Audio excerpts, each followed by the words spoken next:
If you're planning polls for Zenless Zone Zero 2.6 and you're not a heavy spender, the confirmed banner lineup actually makes the decision tree pretty clear. The new agents are Sunna and Aria from the Angels of Delusion faction, and the reruns are Yixuan and Yuzuha, exactly as most people expected. But now we can properly look at what each of them brings and where the value really sits. Quick pause before we continue, because this video is sponsored by LOOTBAR, and if you're playing Zenless Zone Zero or honestly any Hoyaverse game, you're gonna want to hear this. LOOTBAR is a global top-up platform that lets you grab in-game currency faster, cheaper, and without the usual headaches, which is clutch when banners are live and you don't want to overthink your polls. It's fully official, super easy to use, and the big selling point is the discounts. You can save a solid chunk compared to buying directly in-game, especially if you top up regularly. If you're planning to pull for upcoming characters or just want to stock up without burning your wallet, check the link in the description and give LOOTBAR a look. Now let's get back into it. The first half of the patch is built around Sunna and Yixuan. Sunna is a physical support who slots into both standard attack teams and anomaly-focused teams, which already makes her more flexible than most recent supports.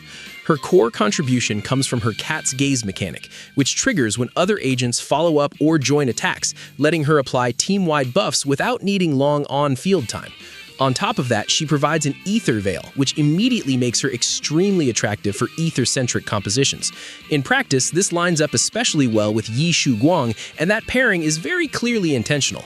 Even if her anomaly amplification ends up being tuned down to avoid extreme scaling, she still looks like a high-impact support for any ether-heavy lineup, rather than a niche pick. Running alongside her is Yixuan's rerun, and if your priority is raw combat strength, Yixuan is still one of the safest power-focused pulls in the current pool. Despite some power creep across recent patches, she has performed exceptionally well throughout Season 2, largely because rupture-focused content hasn't been heavily skewed by ether resistance. That makes her especially valuable against rupture bosses right now. If you skipped her the first time or want a reliable, fully developed damage option for those encounters, she remains a very complete and efficient agent. The second half shifts focus to Aria and Yuzuha. Aria is technically classified as an ether anomaly unit, but her actual gameplay loop looks much closer to a conventional on-field crit DPS.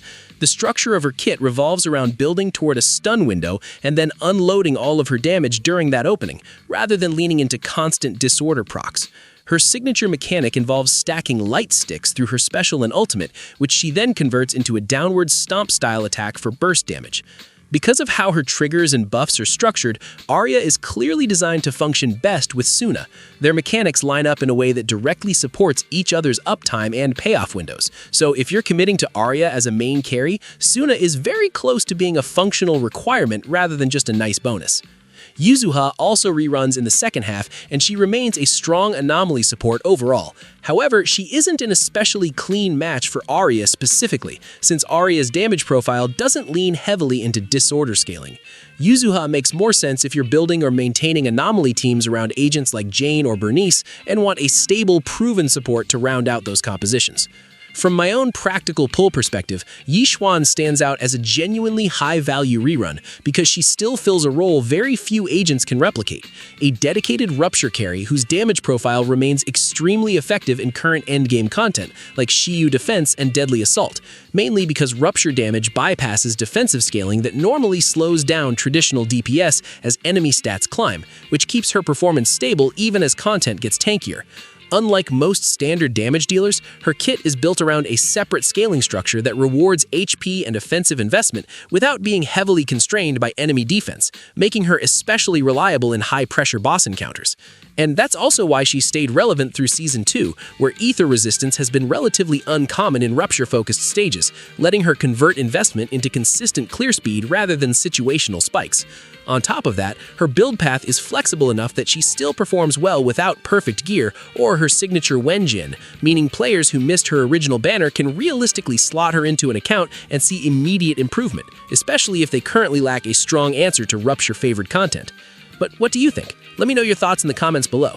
If you enjoyed this breakdown and found it helpful, make sure to subscribe for more. Thanks for watching, take care, and I'll catch you in the next one. Peace.